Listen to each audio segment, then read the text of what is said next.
We just filmed a 20-minute video and none of it recorded. Well, the audio didn't record. So we're gonna hope that this time it's actually recording. Wow, so romantic.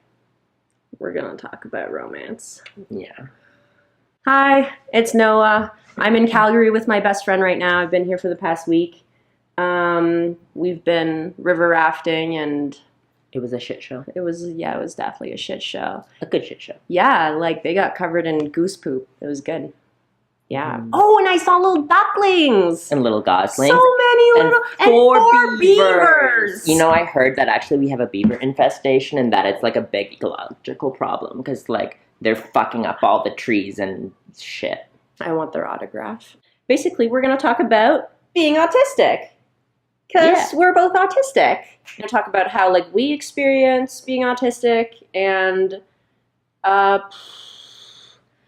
just like being neurodivergent and like It's going to be a good runaround. The way autism is for me doesn't really align with what the most common stereotypes or understanding of autism is like. It took me, is a big part of the reason why it took me so long to realize that I'm autistic.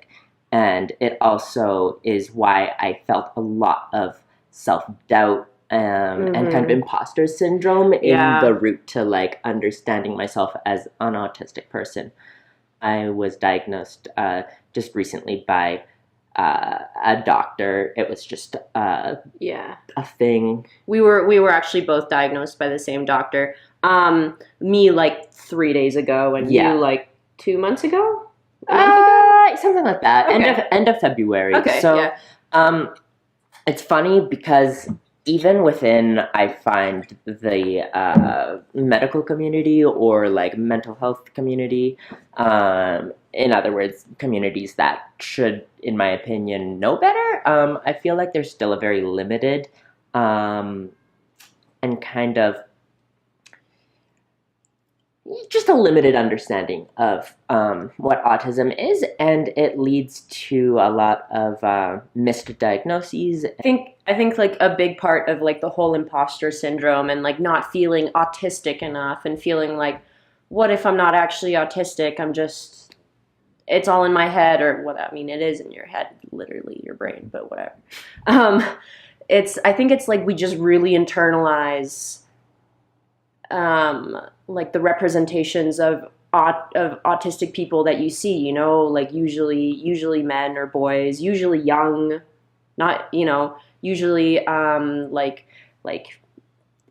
poor eye contact, like nonverbal, or quirky, nerdy kid, academically gifted. Yes, gifted. Like I feel like there's kind of two main stereotypes of autism, and one is the first representation that you were talking about, and the second one is more along the lines of what used to be diagnosed as Asperger's.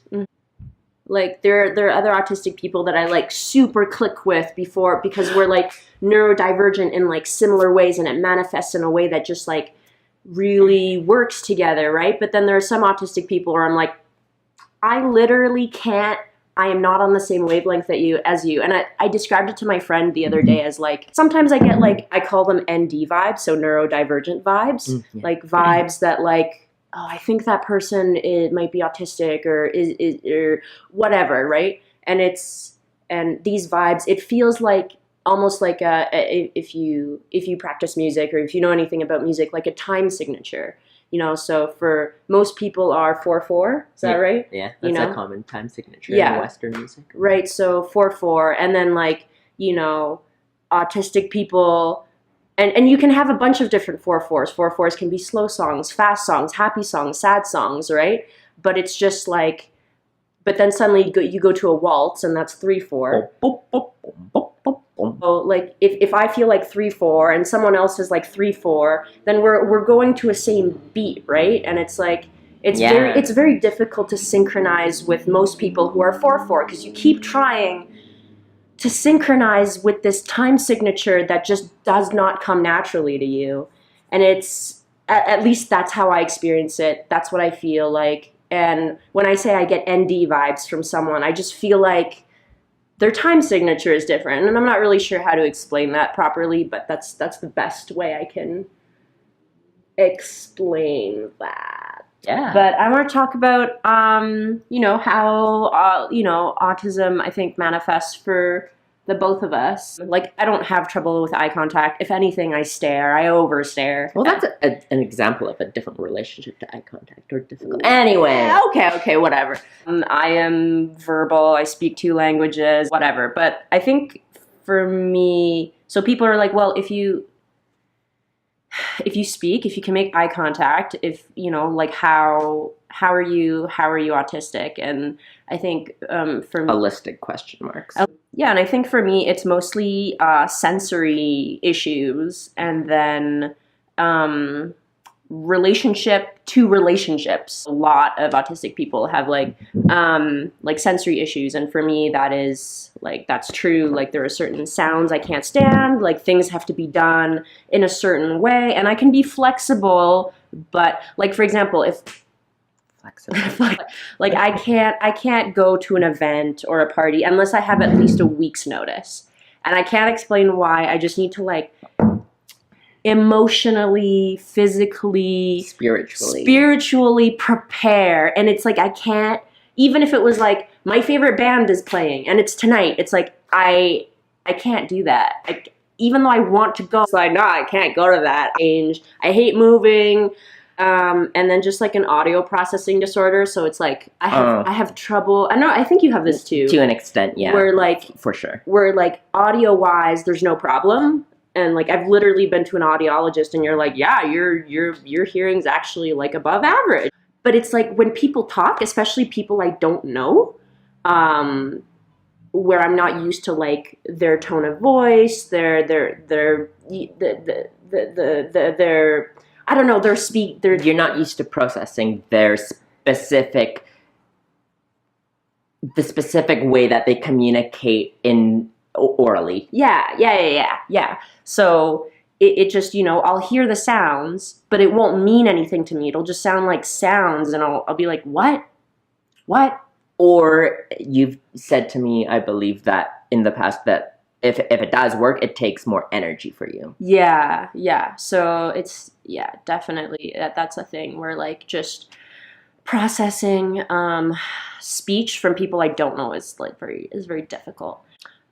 Similarly, just to like relate my experience, I have had people ask if I'm deaf. Because in some contexts, I would ask so often, like, wait, what? Can you say that again? Or da-da-da-da-da. And it's not, and just like Noah said, like, it's not because I have a trouble with the volume, or even with like trying to separate out like different sounds around me, which is another difficulty that some people have. It's literally just that it seems that for me, processing communication that is auditory in nature is just less natural. So a bunch of sensory, there's a lot, but I'm not going to be able to cover them all. Too many. I know. Too many. And even the doctor was like, we only need 3. And I'm like, I have like 10. And then like relationships to relationships. Like my relationship to relationships. Anyways, oh, that's what you mean. Yeah. Yes. What about the word relationship anarchy? Oh, yes. It's essentially like your romantic relationships, you know, your partnerships aren't inherently more important than like your platonic relationships or your lutonic relationships. Lutonic relationships meaning like your rivalries, your enemy-ships. Oh, that's a cool word. I didn't know it. I know. It's great. I am currently looking for a very, very important lutonic relationship right now. If you feel like you could fight me, hit me up. And when I do form friendships, they're usually very intense, and I feel like I'm in love with this person, but platonically. Yeah, those are my experiences-ish with being autistic and how they're not, the typical manifestations of autism. Mm-hmm. And how I am still just as autistic as anybody else who's autistic. Yeah.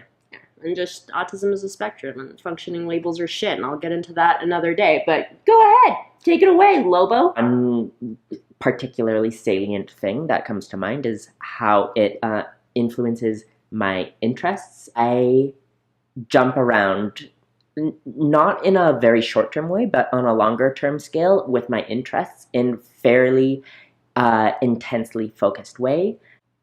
Playing piano was a very big part of my identity and like a very concentrated interest of mine. But then I eventually like faded out of that interest for a variety of reasons. And then jumped into my adult world as a barista, just kind of by coincidence, working with coffee. And then, without planning to, spend the next 5 or so years working as a barista. As you can see, Time has passed. time has passed. We went for a hike looking for goats. There were no goats. Didn't find them. It was a good hike. The other main way that I was thinking about how I notice autism influencing my life is the way I relate to people. Like strangers or I mean, everyone. I was thinking mostly about like friends and personal relationships, but I mean, Okay. this is with like strangers in society also. Okay. But let's focus on friends. I've had like good friends. I've had lots of nice acquaintances, but I've had very few close friends in my life. And I know that's not an uncommon story for a lot of people, autistic or not. But for me, I notice a lot of the aspects of socializing to be like a little bit superficial and just sort of like a dance that I've learned to adapt to. But it's not something that comes naturally. It's something that takes effort. That's another thing. I don't know how to be succinct. This is a great thing. Yeah. My natural tendency, especially when speaking, since I don't have time to like lock things into place Yeah. and sort of consciously edit with more control the process from brain to expression. I just words. I speak so many words. That's true. They speak a lot of words. Telling stories. Oh my god. Oh god. Whole is very much like if they're telling me a story of like them working a shift at the coffee shop, they'll be like, and then the climate was like this, and there were this many people there, and I was in this mood, and there were this many spider webs in this particular corner, and they just set the scene like A slightly exaggerated, but it's more or not less. like to get like a story across. It's like we need at least 45 minutes. The way that I see this relating to autism is about the tendency that some autistic people have to focus on details and literal things rather than seeing how things work more holistically on a macro scale. My holistic view of things is composed pretty consciously of like a million little concrete tiny data points, which I don't think is how a lot of people or most people understand or process the world. So friendships, I don't have a lot of friendships. But that's okay, I'm pretty comfortable with that. It's true, they are. It's like any kind of definition I've ever thought of or seen to differentiate platonic love from romantic love ultimately seems arbitrary, which is why it doesn't make sense for me in my life to create like concrete, firm distinctions between what a friendship and a romantic relationship is. And it relates to autism because generally autistic people have difficulty relating to social constructs. Exactly, like Yes. like relating / internalizing social constructs. All right, well, Lovely thanks Want to have me for back another time? yeah, definitely. Lola's gonna come visit me in Vancouver soon, and we're probably gonna do another video. This has been it's probably a mess of a video. We've been very all over the place. The point is, we wanted to get Thanks. this conversation started, For listening. and thanks for watching. Thanks for listening. See you another time.